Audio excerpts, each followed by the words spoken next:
जे गगन में महके पवन में हर एक मन में सद्भावना।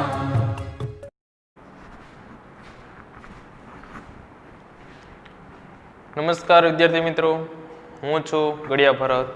आज आपणे चेंज द टेक्स्ट नी अंदर active voice and passive voice ना टॉपिक नी चर्चा करीशुं। तो तमाम विद्यार्थी मित्रों अने बीजा कॉम्पिटिशन एक्जाम नी तैयारी करता मारा साथी मित्रों तमाम पेसिव वॉइस नी वाक्य रचना अने तेनी 5 नियम साथे आपणे तैयार थई जशुं। रेडी? तो जोईए पेरेग्राफ आगळना विडियो नी अंदर आपणे पेसिव वॉइस નું રૂપાંતર કરતા શીખી ગયા છીએ અને એવી જ રીતે હજુ પણ આપણે પેસિવ વોઇસ કરતા પેરેગ્રાફ જોઈશું। હા, કોમ્પિટિશન એક્ઝામની અંદર પેરેગ્રાફ પૂછાતો નથી, તેની અંદર એક સેન્ટેન્સ આપેલું હોય છે અને કૌંસમાં લખેલું હોય છે ચેન્જ ધ વોઇસ અને 4 ઓપ્શન આપેલા હોય છે।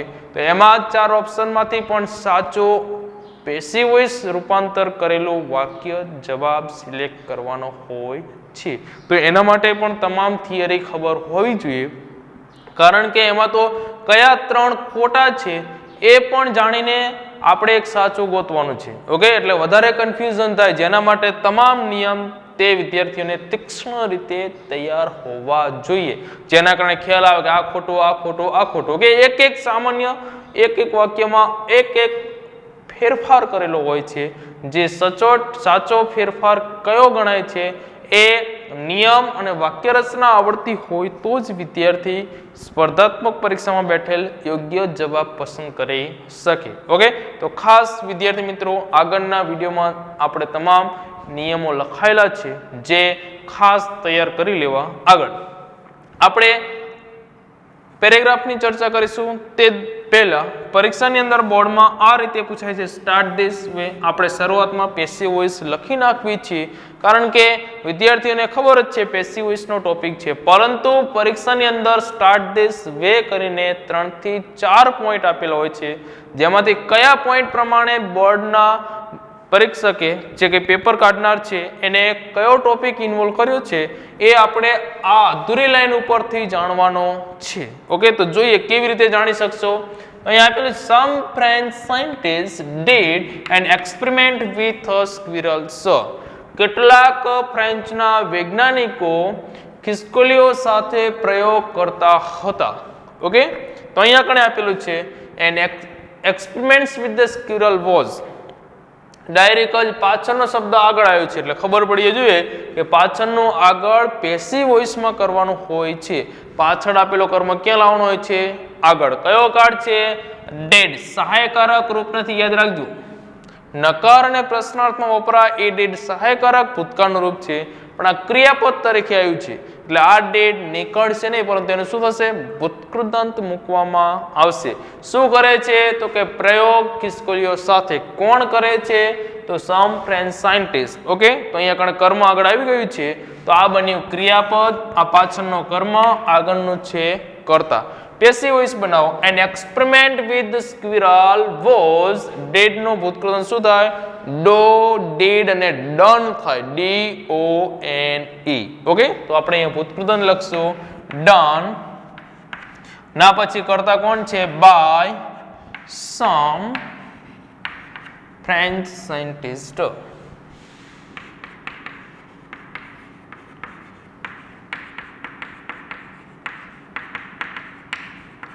સમ ફ્રેન્ચ સાયન્ટિસ્ટ, કેટલાક ફ્રેન્ચના વૈજ્ઞાનિકો। બીજું વાક્ય જોઈએ, they put sugar water in a naturally lighted room।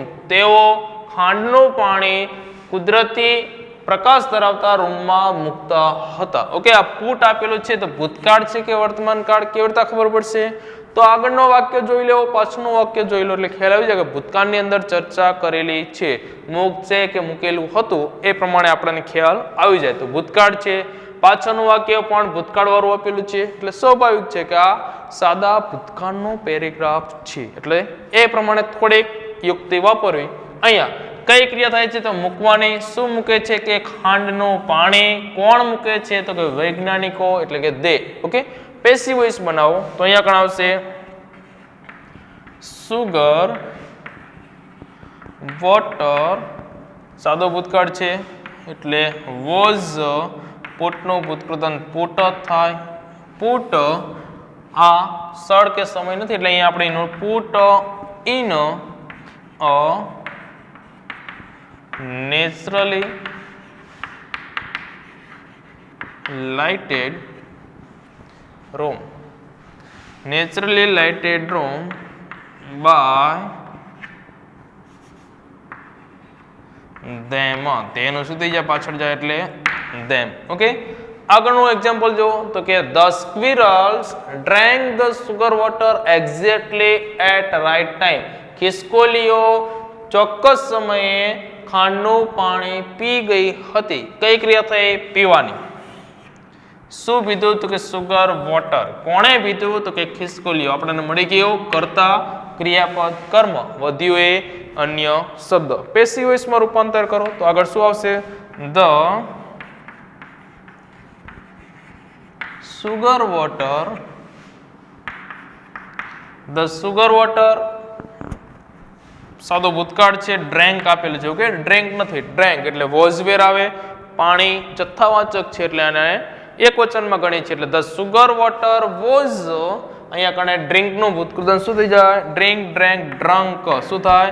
DRUNK.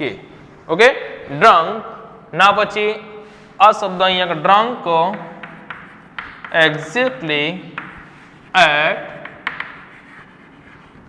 Right time by the squirrel. શું આવશે? કરતા પાછળ કોણ છે પીનાર? તો કે ખિસકોલીઓ. By the squirrels. ઓકે, આ રીતે એક્ટિવ વોઇસનું પેસિવ વોઇસ એકદમ સરળ છે. થોડોક ભય હોય ઇંગ્લિશનો તો કાઢી નાખો. ખૂબ જ ઇઝી છે રૂપાંતર કરવું, કારણ કે બધું જોઈ જોઈને લખવાનું છે. માત્ર એક ક્રિયાપદ ફેરવવાનું છે અને સર્વનામનો કોષ્ટક તો આવડે જ છે. એટલે ભૂતકૃદંતનું રૂપ આવડે તો ઘણું બધું ઇઝી છે. કોઈ જ એની અંદર ડિફિકલ્ટી નથી. ઓકે, તો હજુ આપણે એક્ટિવ વોઇસ પેસિવ વોઇસના થોડાક એક્સ્ટ્રા એક્ઝામ્પલની આપણે આગળ ચર્ચા કરીશું. અહીં આપણે સમાપ્ત કરીએ છીએ. અસ્તો, જય હિન્દ, બાય.